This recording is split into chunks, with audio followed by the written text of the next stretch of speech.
Napapansin nyo na ho ba? Good morning ho sa inyo. Napapansin nyo na si Bitag na ho. Live na ho tayo ngayon. 28 of February.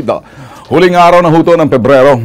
Mga boss, good morning ho mula ho sa aming studio dito ho sa BMN, Bitag Multimedia Network. Binabato ho namin yung aming broadcast. Diretso na ho yan sa PTV4 sa pamamagitan ho ng fiber optic transmission. First of the kind, kami lang hong gumagawa rito yan sa Pinas.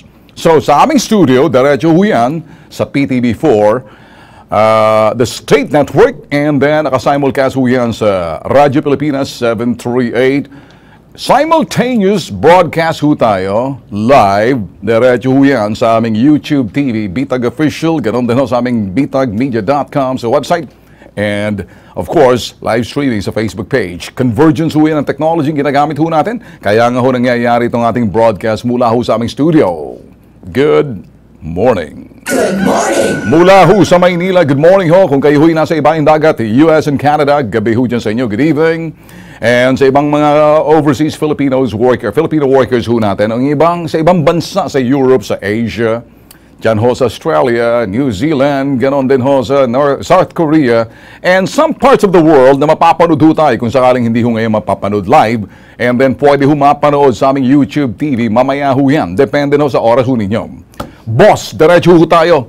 Napapansin nyo na ho ba ang mga balita ho ngayon? Mga balita ho ngayon, halos election-driven news. O yung may kinalaman sa mga eleksyon o halalan.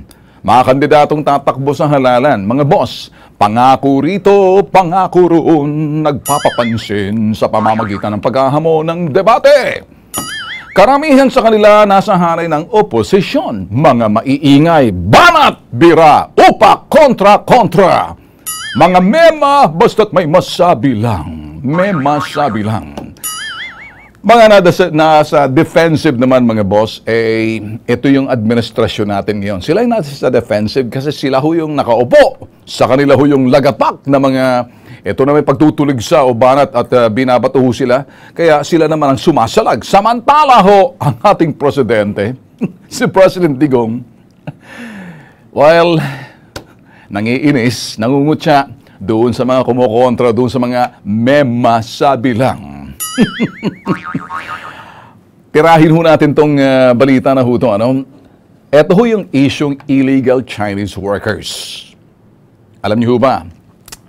Ang mga Chinese workers, kahit sino ho yan, hindi lang ho Chinese, kahit sino ho mga dayuhan kapag nasa bansa ho natin, pag lumabag ka sa batas at gumawa ka ng krimen, wala na maraming sat-sat, diretso ka na agad, kulungan. Dahil doon sa sinasabing paglabag sa krimen, paglabag sa batas, o pag sa krimen, kulong ka na, deport ka pa rin. Alam din ho yan ang China. Yung krimen, kung krimen ang pag-uusapan, matindi pa ang China, bansang China, binibitay ho nila. Yung mga naglalako ng droga, pati ho yung mga sinasabing kurakot o sangkot sa malaking katiwalian. Samantala tayo sa Pilipinas, puro sat-sat, puro kontra lang. May iba dyan, mga sumasakay, umaangkas, sumasawsaw. Mapamedya, sila ho'y nasa media, makakaliwa, mga oposisyon, mema, sabi lang, mema lang. Alam niyo mga boss, hindi ho ako bastos sa aking sasabihin pasintabi lang Let me just say, minamasturbate ho yung balita at yung issue, sinasalsal. Pinalalawak at pinalalaki hong issue. Abay, simple lang naman ang sinabi ng presidente. Huwag natin pakialaman ng mga illegal Chinese workers sa Pinas dahil marami ring mga illegal Filipino workers sa China. Depende ho kayo kung saan ho kayo titingin, kung paano ho niyo bibigyan ng diin yung issue na to. Sa Pinas kasi, tulad din ng pananaw ng presidente at pananaw din ho ni Ben Tulfo si Bitag, hindi ho tayo mga duwag, hindi ho tayo nababahagang buntot, hindi ho tayo lumuluhod sa China. Tulad ng sinasabi ng mga kumukontra sa media, makakaliwa, mga nasa sektor ng makakaliwa, at yung mga sausawerong politikong mema, basta't may masabi lang. Ay totoong maraming illegal Chinese workers sa Pinas, pero kalimitan sa kanila nagtatrabaho sa mga Chinese company rin. Problema na nila yun kung lokohin nilang kapwa nilang mga Chinese. Wala akong nakikitang mga Chinese na mga illegal Chinese nag-a-apply sa mga pribadong kumpanya, kundi doon din sa mga kumpanyang sinet up na mga Chinese. May paniwala siguro mga Chinese sa kapwa Chinese, mas maganda ang trabaho para kung lokohin yung kapwa Chinese nyo, okay lang. Kasi pang nanloko ho kasi mga Chinoy o Chinese sa Pilipinas, sobra-sobra kung lokohin ho mga Pilipino. Ako, magsasabi sa inyo, ilang beses na ho kami mga Chinoy, napasara na ho namin yung kanilang mga establishmento. Pero hindi ho lahat. May mga Chinoy na mga bababait. Alam ho. Pero yung ibang mga, ewan kung saan ang galing itong mga kolokoy na to, abay kung gumawa ho ng kalokohan, matindi ho. Para sa akin, ala ho kung problema kung may maraming mga illegal Chinese workers, basta't huwag lang kayo mang-agaw ng trabaho. Mga trabahong para sa Pilipino. Sa mga malalaking kumpanya, sa mga call centers, hindi naman kayo tatanggapin. Alam nyo kung saan ho sila po nag-a-apply? Sa mga kapwa Chinese din, na mga malalaking kumpanya, bahala sila kung sila ipagsasamantalan. Illegal nga lang yun. Ngayon, ipapareport mo pa. Eh, siguro, depende na lang, i-report mo na lang sa bansang China, ito, paano, anong gagawin natin dito? Illegal sila. O, hindi ba? As long as they're illegal, eh, gumawa sila ng krimen, alam naman ang immigration dapat gawin dyan. After that, pwede ho sila i-deport kung gumawa sila ng krimen. Kung wala, nag-apply lang ng TNT, tulad ng ibang mga Pinoy na nagti-TNT sa ibang bansa. Gets nyo? Bakit natin pinakikialaman, sabihin na natin, bago tayo tumingin sa mga issue na tarang sinasawsawa natin, tingnan muna natin issue sa loob ng bansa natin. Marami rin mga Pinoy sa China na nagtatrabahong illegal yan. Siguro pikit mata na lang yung mga Chinese authorities doon dahil alam, okay, kaibigan natin yan. Pero kung gagawin natin, i-deport natin sila, para bang napakayaman ng bansa natin? Ano bang meron sa bansa natin na parang inaagawan tayo ng mga ng Chino, ng trabaho? Hindi naman pwede mag-apply sa mga malalaking kumpanya yan dahil naturalmente, hindi naman marunong magsalitang English yan o Tagalog. Sila mag-a-apply doon sa kalang kapwa mga Chinese din. Magkakaintindihan sila. Bahala sila maglokohan. Huwag lang lokohin ng Pilipino. Pero kung ako, mas gusto kong umapply dito. Sige, pumasok kayo mga Chinese. Pumasok kayo sa larangan ng agrikultura dahil nagtatandaan na yung mga magsasaka sa Pinas. 56 years old, retirable na. Yung mga anak na mga Pinoy farmers natin, naging OFW na, ayaw na maging magsasaka. Siguro baka maghanap na siguro tayo ng mga Chinese na illegal Chinese na gustong pagtanimin natin sila sa bukid. Pagtanimin natin sila ng mga bigas or mga palay para nang sa ganun gumanda kasi mga bata-bata pa yun. Kung gusto nila, maraming opening. Bakit kinakailangan natin sila hadlangan? Pero para sa akin, pabor ako kung may mga illegal Chinese workers, kung gusto niyo, mag-apply kay Manny Piñol. Daming bukas dyan. Agrikultura, pak! Para ngayon, matikman din nila kung paano maghampas ng lupa. At hindi yung nilalait, mga hampas lupa kayo. Hindi. Maghahampas ka nga ng lupa, boom, piko, boom, boom, boom. Pinupinuhin mo. Tanim ka ngayon ng pechay, repolyo,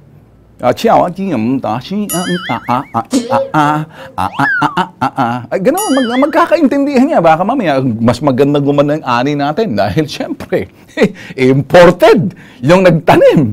Mga import. Kung sa basketball, nag-i-import tayo, bakit hindi tayo pwede mag-import ng mga Chinese, mga illegal workers, magtrabaho sa agrikultura? Ang saya-saya. Sus Mariusep, gawin na lang natin, exchange deal na lang tayo.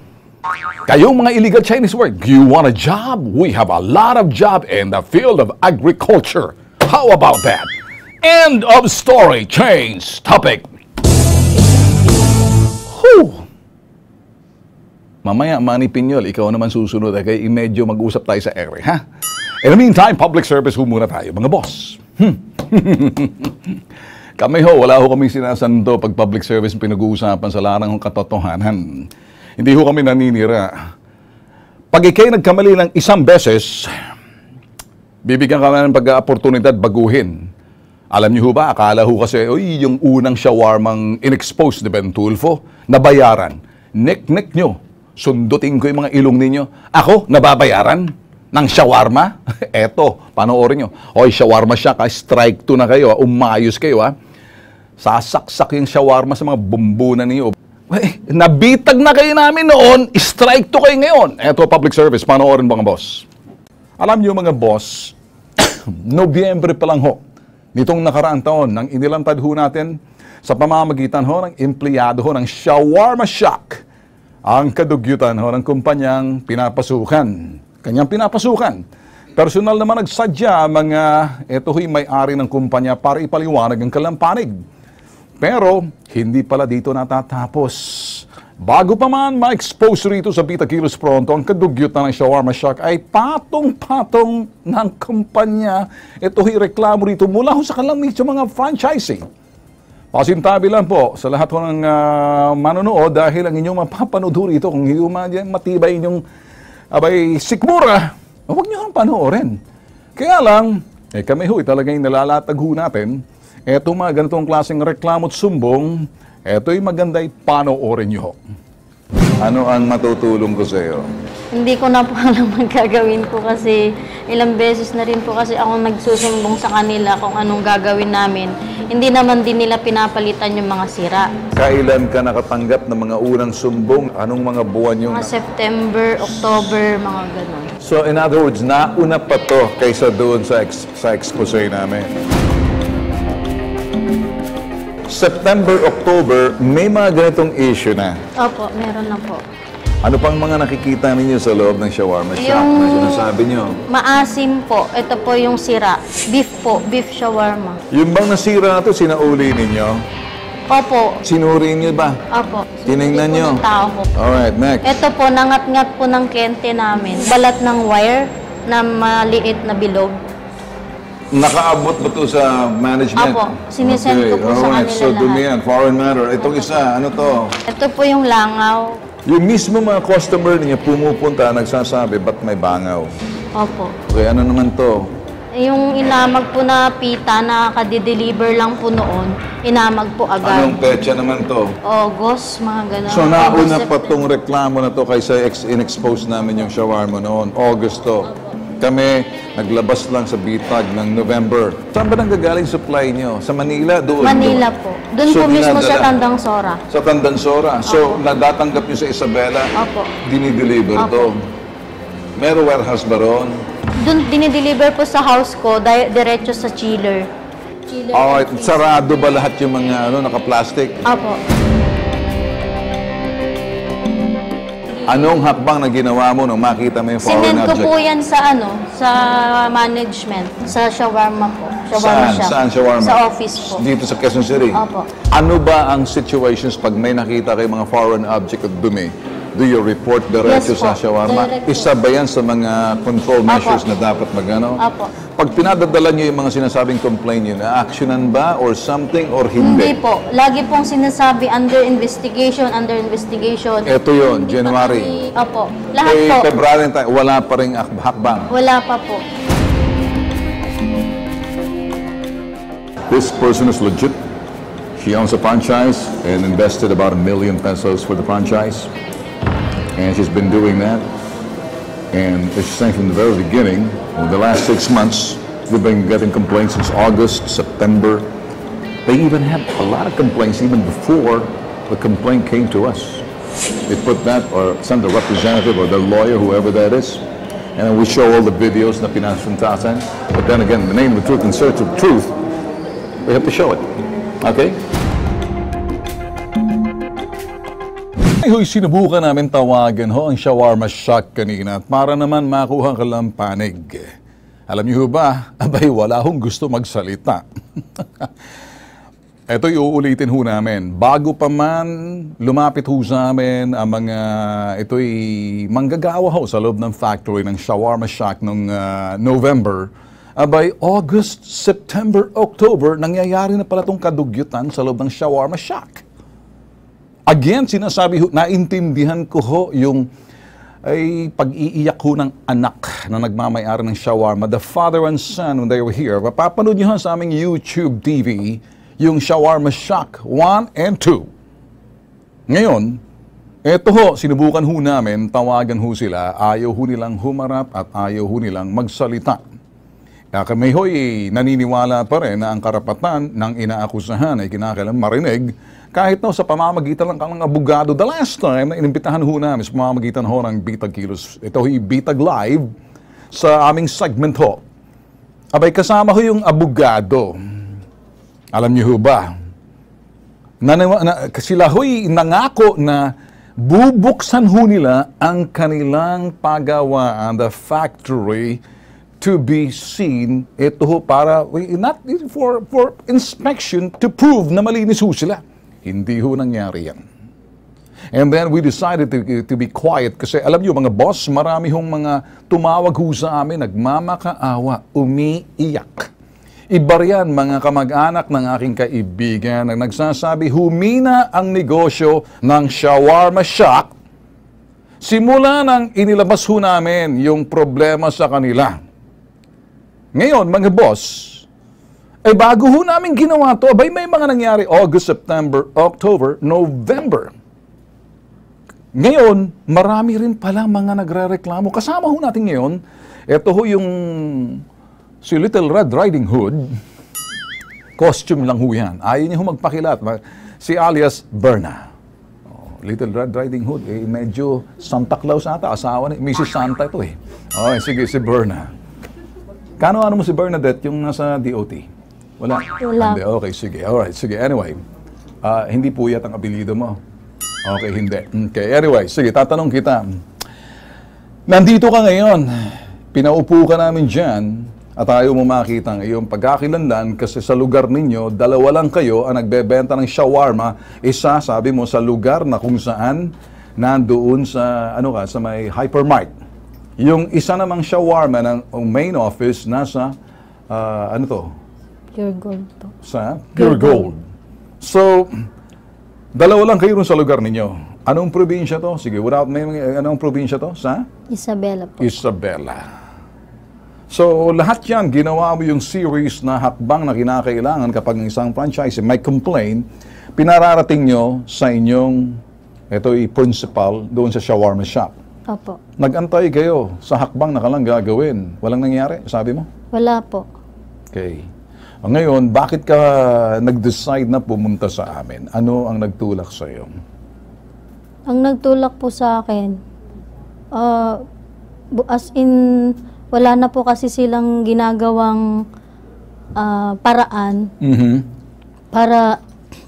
para mapalitan o maayos yung mga problemang sinisend namin.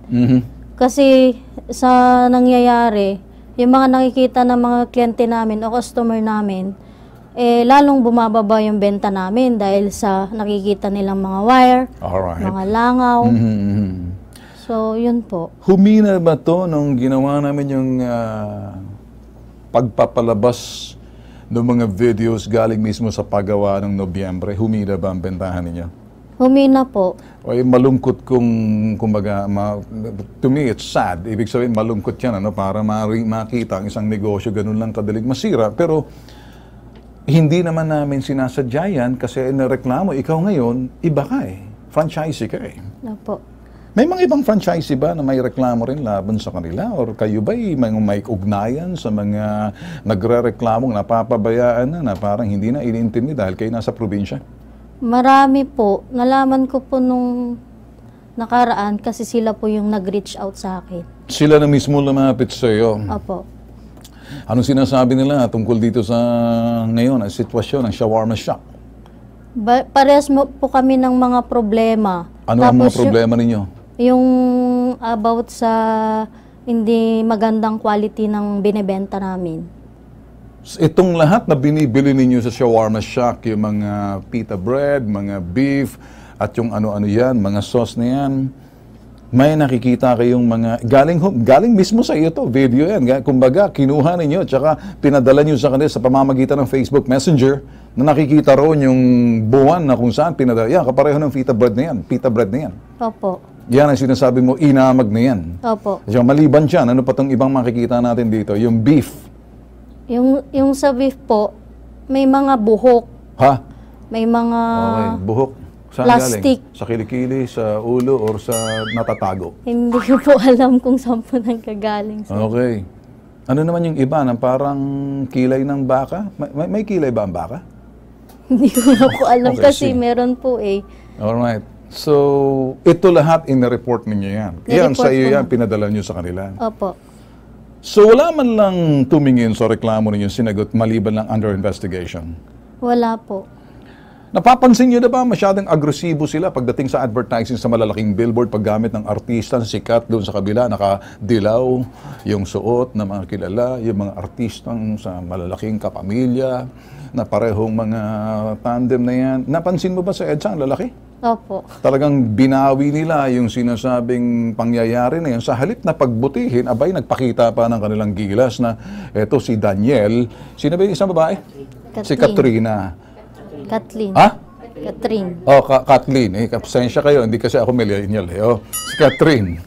Tsaka yung isa, Bernard. Okay, Bernardo. At tsaka yung isa, ito naman sila, Daniel Padilla. Wala naman silang kinalaman dito. Bagkos, sila binabayaran bilang endorser. Tatayo dyan na maaaring hindi nila alam sa nangyayari. Kasi pag ang isang produkto nalagay sa krisis, ang isang bagay na dapat gawin ng sinasabing negosyong, establishmento, may pangalan, lalo na sa pagkain, gagawa kayo ng damage control and do the damage repair. And they don't even have to do it na parang masira muna tsaka gagawa ng damage control, damage repair. Bago pa man nangyari, ginawa niyo na ng hakbang. Dito ngayon, ulit dito. So, kaya ka nandito ngayon para sabihin sa kanila. Opo. Anong gusto mong sabihin sa nagmamayari, the father and son? Paano ganun father and son? Na itong may-ari ng shawarma nandito sa atin that time, anong gusto mong ipaabot doon sa malaking franchise to, hindi tayo, no? Si Walter at saka si Boyet Buenavista. Okay? Anong gusto mong sabihin sa kanila? Total, nandito ka na, lumantad ka na, binigyan ka namin ng pagkakataon. Maabot ng halos magdadalawang linggo to kasi ako nasa bakasyon at pagbalik ko, wala pa rin nangyari. Okay? Opo. Alright. So, yan si Walter at si Boyet Buenavista. May video ba tayo nung nakita natin sa loob ng ating kung sa bagay? Ito, mapapanood nyo naman to sa aming YouTube TV at just look for yung sinasabing shawarma shop. Again, inuulit namin to, hindi kami naninira, bagkos kami patas at parehas. Okay. Sige, sabihin mo, ang dapat mong sabihin sa nagmamayari si Walter at si Boyet Buenavista, nagmamayari, father and son to. Sige. Gusto mo sabihin Ang sa gusto kanila? ko po sanang sabihin sa nagmamayari ng shawarma shop, tignan naman niya yung quality ng pinabebenta niya sa mga franchisee niya. Kasi hindi po biro yung perang binitawan ng mga franchisee tulad ko. Ang perang binigay namin sa kanila, inipon namin yun para sa kinabukasan ng mga anak namin. Tsaka, dapat yung meron kayo, magkakaroon kayo ng control sa mga nilalabas nyo na mga product. Pero para sa akin, ayoko nang magbenta ng marumi. Marumi, sabi ko dahil marami talaga kaming nakikita. Minsan hindi na lang napipicturean ng mga tao ko. Ikaw nagmamayari dito, hindi Opo, ba? Okay, opo. may mga tauhan ka rito. Meron Ilan ang po. mga tauhan mo sa sinasabing franchise, Isabela? Isabela ba? Isabela Okay, po. ilan ang mga tauhan mo roon? 4 po dati. Tapos humina ng gusto. Opo. Kaya yung Anong isa dahilan po, kung bakit humina? Gawa nga ng sinasabing mga reklamo na. Opo. May mga reklamo ba kayo natanggap na bago matapos nitong Enero na reklamo na naulit pa rin? Kasi Oktubre na yung nangyari, tapos lumabas pa ng Nobyembre, Desyembre. Itong Enero, anong mga natanggap ninyong reklamo? Meron pa rin po kasi after po ng bitag, November yun, yung nilabas November namin. 26 yun. Akala po namin mag-i-improve yung quality nila, quality ng produkto. Okay. Ang problema po, ganun pa rin po.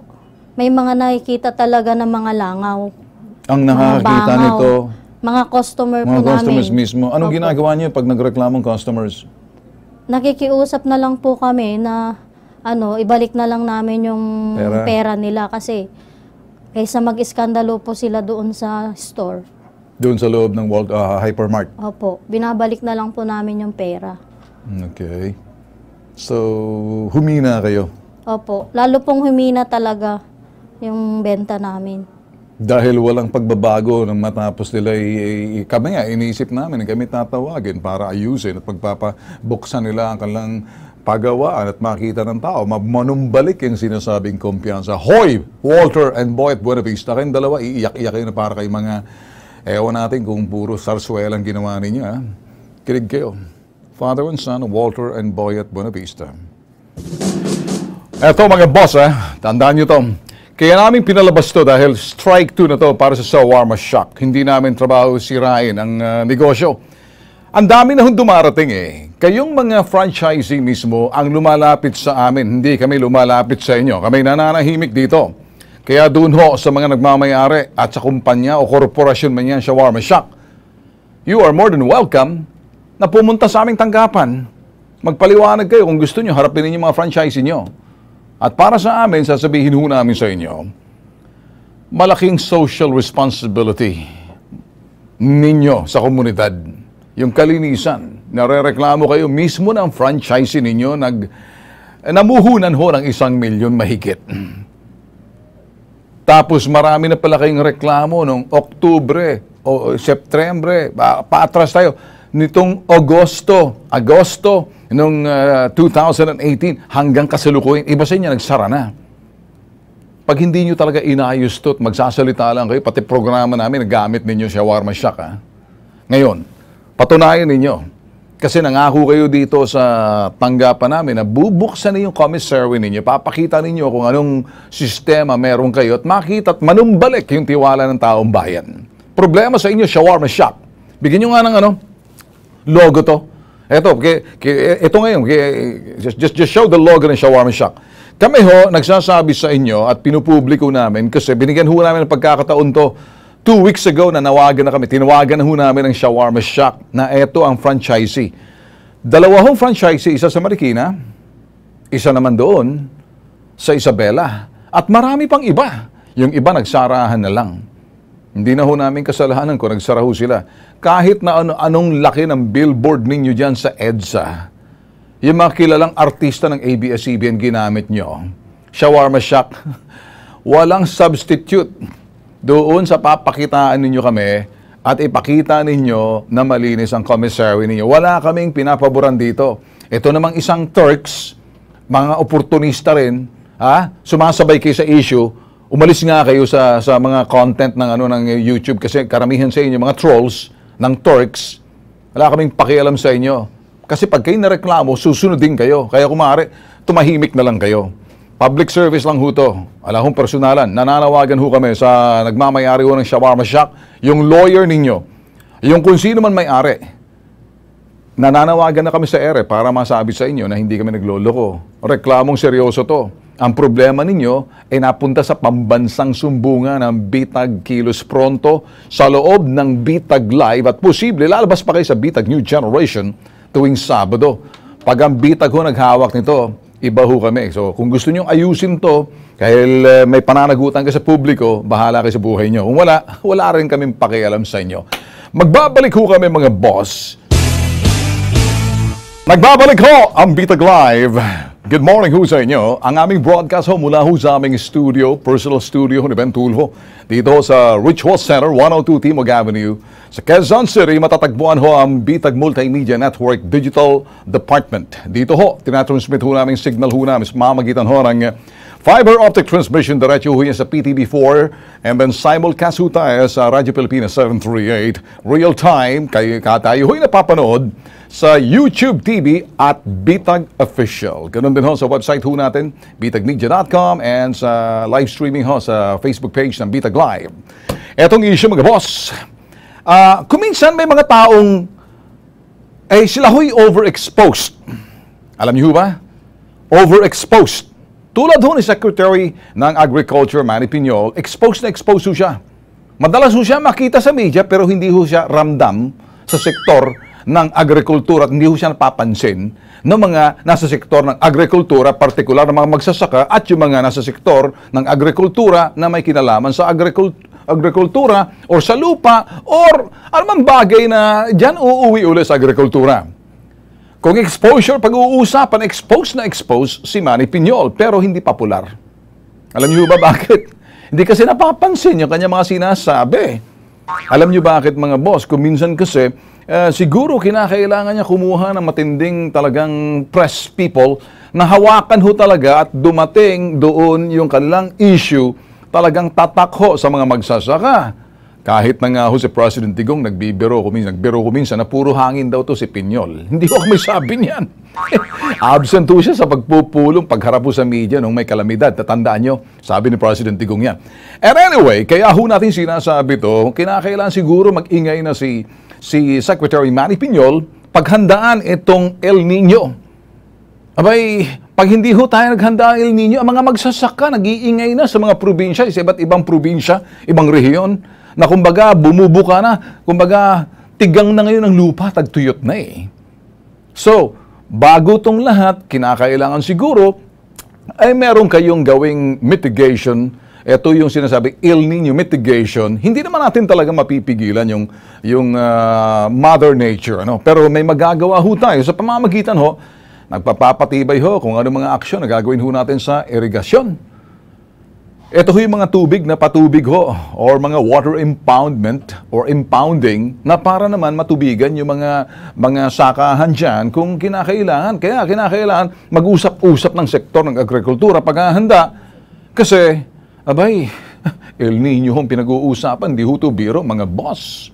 So, ito ho'y, kami nagsasabi lang ho dito, public service lang ho, kung kayo tatamaan, bato-bato sa langit, ang tatamaan ho, wag hong magagalit.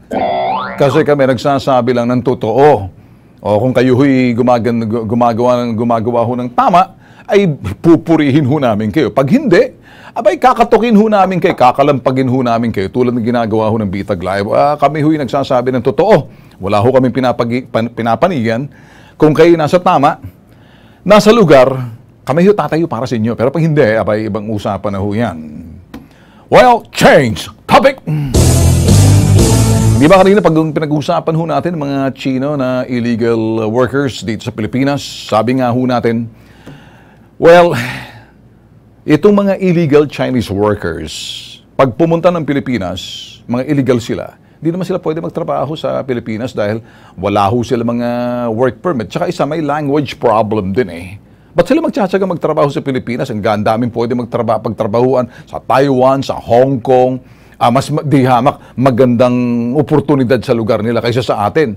Yung mga iba nagtatrabaho rito, either may mga negosyanteng Chinese na pailalim or medyo nagdadagdag sila ng sinasabing manpower at ang gusto nilang kunin yung mga fresh galing China. Ngayon, tanong, nangaagaw ba sila ng trabaho? Ito mga illegal Chinese workers. Sabi nga ni Secretary Bello ng DOLE, may mga trabaho na kuminsan Chinese lang makakagawa, kaya gusto rin ng kapwa Chinese. Kaya ang kinukuha nila, medyo ito'y illegal sila kasi TNT, tulad ng mga Pilipino nagti-TNT sa China at Pilipino nagti-TNT sa Amerika, wala hong problema, basta wag niyong abusiduhin ng mga Pilipino.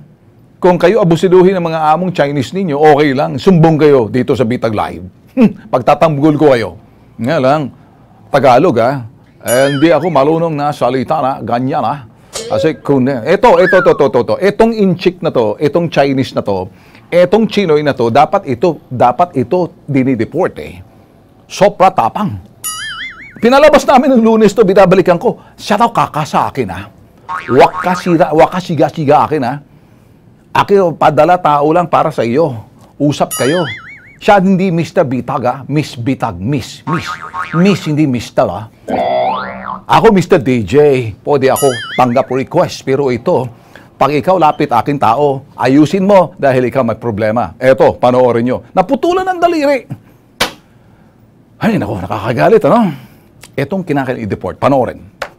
Ikaw, bitag ka, umalis ka muna, ha? Opo, yan lang po. Kasi kahapon, may nagbitag-bitag din sa amin sa telepono. Kasi ayaw kami, may complainant kami. Kung wala, May iba complainant kayo, hanapin nyo yung complainant nyo. Kasi kahapon, Teka, wala wag ka manduro. nagsalita yung anak ko. Huwag ka manduro. Ay, hindi Huwag ako ka manduro. nagduduro. Matanda ka. Matanda ka rin. Hindi. Walang nagtuturo.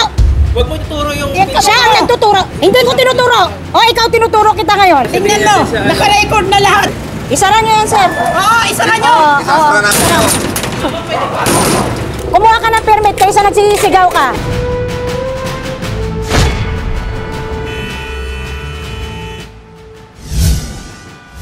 Maricel Lozano po. Machine operator po ang trabaho ko doon. Nagtatrabaho po ako sa kampaning Plasticon po kay Lawrence P. Oy. Na-accidente po ako. Pina-hospital po ako, binayaran naman po. Pagkatapos po makalabas ako ng ospital, usapan po namin, bibigyan niya ako ng panggastos. Ngayon po, humingi po ako ng danyos, ng tulong. Ayaw niya pong makipagtulungan sa akin. Nagagalit po ako sa inyo, Ma'am Oy, kasi po hindi niyo ako iniintindi. Binabaliwala po ninyo ako. Ito po yung kamay ko, oh.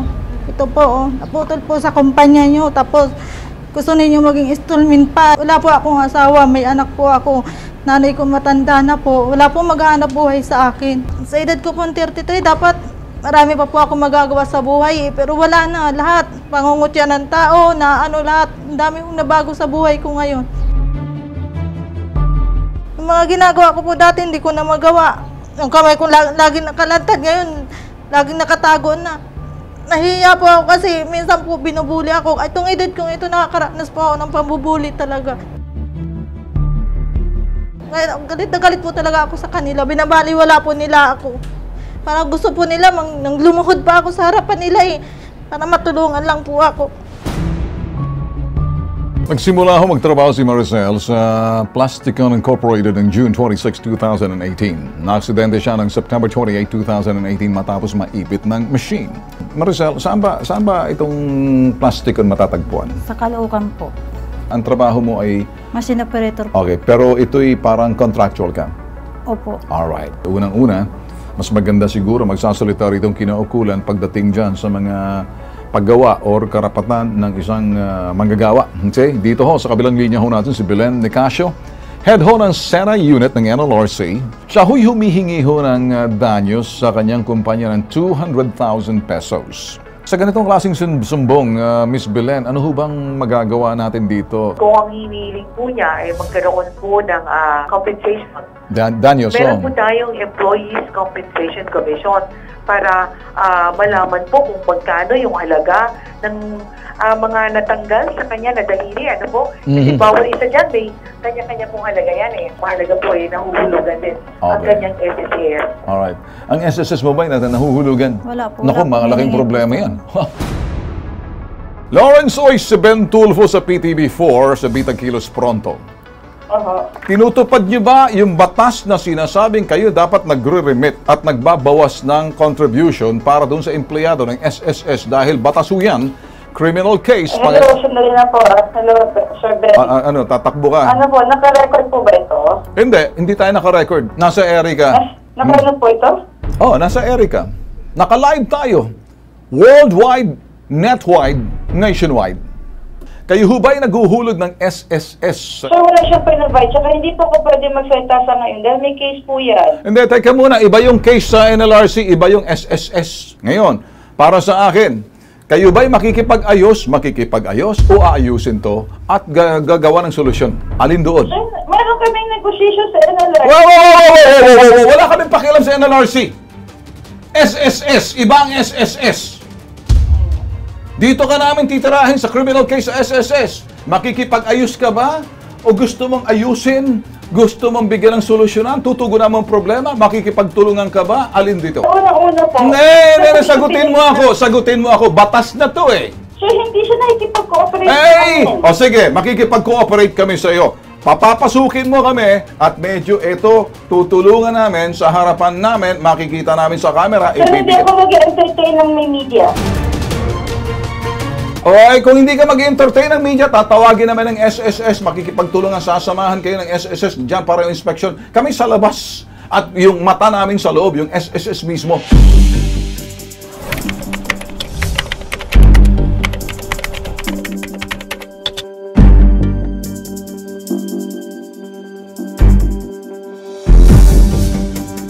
Itong Republic Act 8282, nakakonsider dyan yung legal duties and responsibilities ng ating mga employer para sa kanilang mga empleyado.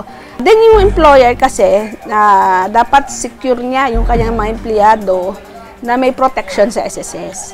Kasi tulad ng mga pangyayari na aksidente, na matay. So, lalo na kung work-connected, dalawa ang kanyang matatanggap ng ating worker, yung empleyado. Isang SSS Social Security Program at Employees Compensation Program.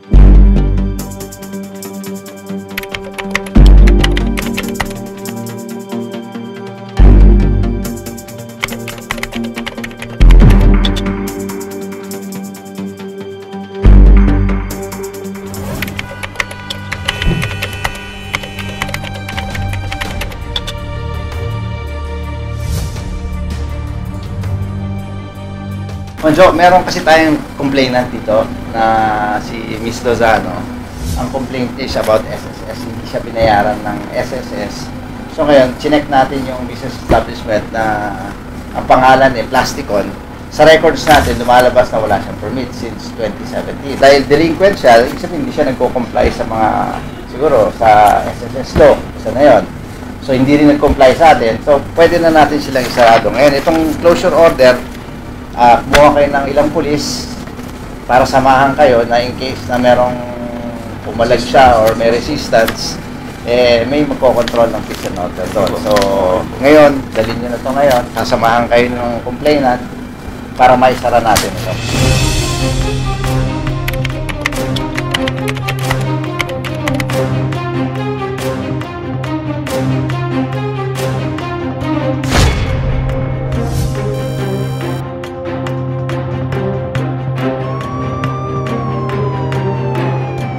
Ito na po, itong kalyeng ito. Itong kalyo ito? Papasok tayo dito? Opo. Yung pulang gate po, yung malaki na mataas, yun na po yun. Sa loob po niyan, diyan po yung pabrika. 6 pong makina yan, malalaki. Tapos itong sasakyan itong puti, ito po yung sinakyan ko nung dinala ako sa ospital. Ay, Mami, magandang tabo ko sa inyo.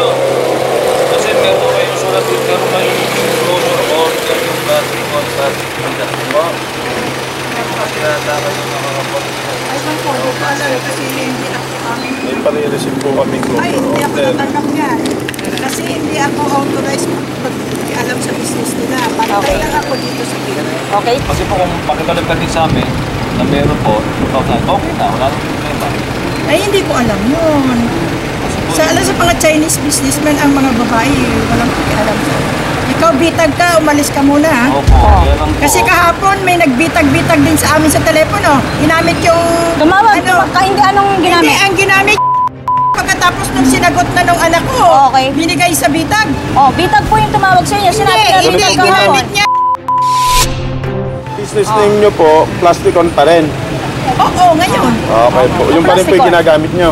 Oo man, wala Okay naman po. iba. Oh, yun. Yan po yung concern ng opisina namin is yung mayor's permit. Pagka meron po, di wala lang. Opo, Wala no problema. problem po. Labas ng mayor's permit. Huwag ka nang makialam, Mr. Bitag, ha? Okay, bakit ayaw po kami? May complainant kami. Kung wala, Ay, kung complainant kayo, hanapin nyo yung complainant nyo.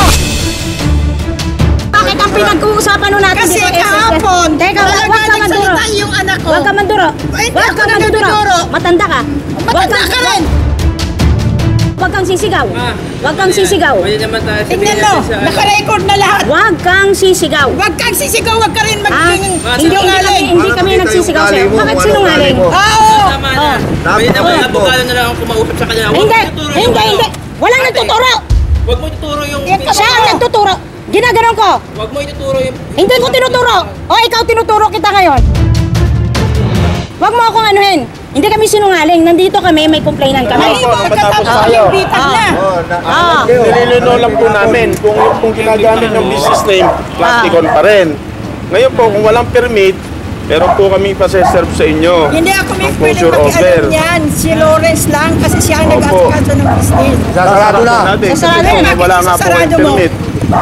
Ay, hindi kami magsasarado sila sa Bipel. Monjo, Isara nyo yan, sir. Oo, isara nyo. Oo. Pwede po. Ano? Lahat po ng papel meron dyan na inisikaso po yan. Nagipag-cooperate na po na lang yan. Sasabi mag-settlement na lang nga po after. Okay. Tapos yung asawa po yan, nagsabi po sa amin kung pwede siya bumalik. Okay. Sabi po namin pwede siyang bumalik kasi may iba pa naman pwedeng position ibigay sa kanya. Okay. Kaso ang problem po, siya po mismo, sabi ng kapalit ko, nung nakaharap siya, ayaw niya po bumalik sa trabaho. Sino bang babalik niyan? Para malaman mo lang din. Opo. Okay. Nagsisettle sila, wala na kaming pakialam kung anong settlement na meron sila. Kaso may kinumplain sa amin, hindi kayo nagbabayad ng SSS yung ate mo. Teka lang po, Hindi siya kinumply sa SSS. Opo, sandali lang po, Okay? ma'am. Okay? Hindi. Nag-comply ba hindi? May SS ba o wala? Sandali lang po. Hindi, meron ba o wala? Sandali Sagot lang po muna. Sagot lang. Sandali lang po Oh. muna. Sinabi niya po ba kung ilang months na po ba siya? 4 na buwan. Hindi po. Ilan? Wala pa pong 3 months po. Wala pang 3 months. Oh, gusto mo rin makinig sa akin? Sige po. Makikinig ka rin sa akin. Sige po. 3 months na sa inyo. Ayon sa batas ng SSS, within 30 days, ibig sabihin 1 month na nakadeploy sa inyo, yung isang empleyado dapat na i-report na sa SSS. Ngayon, hindi ko na po alam yung iba pa. Oh, yun. Okay. Kaya nga po, abogado na po ang nakikipag-usap. Wala nga problema. Kahit kumuha pa kayo ng abogado, ang sinasabi natin dito ang SSS, kahit 10 abogado pa.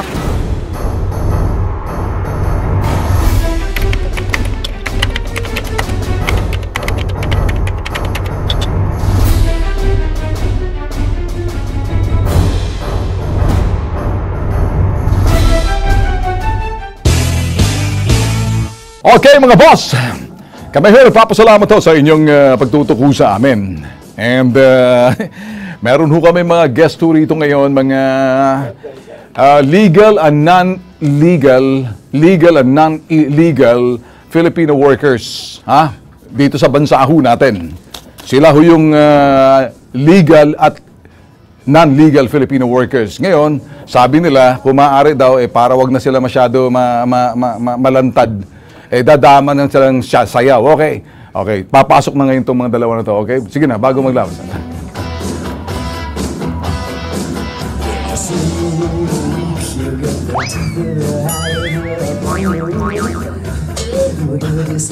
Saan ka nang galing?